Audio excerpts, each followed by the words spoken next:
నమస్తే, welcome to Y news. నేను పుష్ప. మానవుని జీవన శైలిలో యోగా ఒక భాగం అవ్వాలని వీర్ల సుబ్బారావు పిలుపునిచ్చారు. ప్రపంచ యోగా దినోత్సవాన్ని పురస్కరించుకుని రత్నగిరి కొండపై రామాలయం కళామందిరం ఎదురుగా నిర్వహించిన యోగాంధ్ర కార్యక్రమానికి ఈవో సుబ్బారావు ముఖ్య అతిథిగా విచ్చేసి యోగా క్లాసుల్లో పాల్గొని తమ ఉద్యోగుల చేత యోగాసనాలు చేయించారు. ఈ సందర్భంగా ఈవో సుబ్బారావు మాట్లాడుతూ ప్రతి వ్యక్తి నిత్యం జరిగే తన జీవన విధానంలో తన కుటుంబం మనుగడ కోసం ఎన్నో ఒత్తిళ్లకు లోనై ఆరోగ్యం పట్ల అశ్రద్ధ వహిస్తారని, తద్వారా అనారోగ్య సమస్యలతో ఆందోళన చెందుతారని తెలిపారు. ఈ సమస్యలకు చెక్ పెట్టాలంటే నిత్యం 1 గంట పాటు యోగా చేయటం ఉత్తమ మార్గమని ఈవో సుబ్బారావు స్పష్టం చేశారు.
జై సచ్చిదేవాయ నమః. ఈరోజు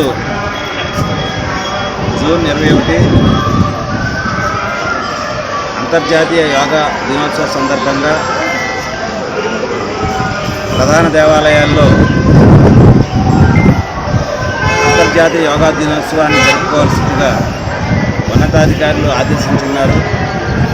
దానిలో భాగంగా ఈరోజు శ్రీ వీరవేంకట సత్యనారాయణ స్వామి వారి ఆలయ ప్రాంగణంలో యోగా డేని నిర్వహించడం జరిగింది. ఈ యోగా డేలో విద్యార్థులు, ఆలయ సిబ్బంది, భక్త మహాజనులు అందరూ కూడా పాల్గొని ఈ కార్యక్రమాన్ని జయప్రదం చేశారు. వారందరికీ కూడా ధన్యవాదాలు తెలుసుకుంటున్నాం. అంతేకాకుండా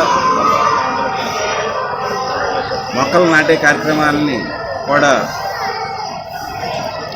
చేయాలని ఉన్నతాధికారులు ఆదేశించున్నారు. దానిలో భాగంగా ఈరోజు మన దేవస్థానానికి సంబంధించినటువంటి భూముల్లో మారేడు మొక్కలు, దేవతా వృక్షాలు, పూల వృక్షాలు అన్నిటినీ కూడా మేము నాటుకోవడం జరిగింది, మా ఆలయ సిబ్బంది అందరితో సహా. ఎందుకంటే ఆలయ సనాతన ధర్మంలో ధర్మో రక్షిత రక్షిత అన్నారు. ఈరోజు హరితవనానికి సంబంధించి విశ్వ రక్షిత రక్షిత. రాబోయే కాలంలో ఈ వాతావరణ సమతుల్యం పాటించాలంటే వృక్షాలు ఎక్కువగా ఉండాలి. వాతావరణ కాలుష్యం నుంచి మనం కాపాడుకోవడానికి వృక్షాలను రక్షించాలి. కాబట్టి దానిలో భాగంగా ఈరోజు మొక్కలు నాటే కార్యక్రమాన్ని జరిపించుకోవడం జరిగింది. నెక్స్ట్ మూడవది ఎస్సీ అంటే స్వర్ణాంధ్ర అండ్ స్వచ్ఛ భారత్, స్వచ్ఛ ఆంధ్రప్రదేశ్ అండ్ స్వర్ణాంధ్రలో భాగంగా ఆలయంలోని పారిశుద్ధ్య కార్మికులతో పాటు ఆలయ సిబ్బంది అందరం కూడా ఈరోజు స్వచ్ఛాంధ్ర స్వర్ణాంధ్ర కార్యక్రమంలో పాల్గొని ఆ కార్యక్రమాన్ని జయప్రదం చేయడం జరిగింది. అంతేకాకుండా కళలను పోషించాలి, కళాకారులను రక్షించాలి, కళాకారులకు పారితోషికం ఇవ్వాలి, భక్తజన సందోహాన్ని అందరికీ కూడా రకరకాల కళా కార్యక్రమాలని ఏర్పాటు చేయాలని, సాంస్కృతిక కార్యక్రమాలను ఏర్పాటు చేయాలని కూడా మన సనాతన ధర్మం తెలియజేస్తుంది. అందులో భాగంగా మన అన్నవరం దేవస్థానంలోని శ్రీ వెంకటరాయ కళామందిర్ నందు ఈరోజు అనేక సాంస్కృతిక కార్యక్రమాలు జరుగుతున్నాయి.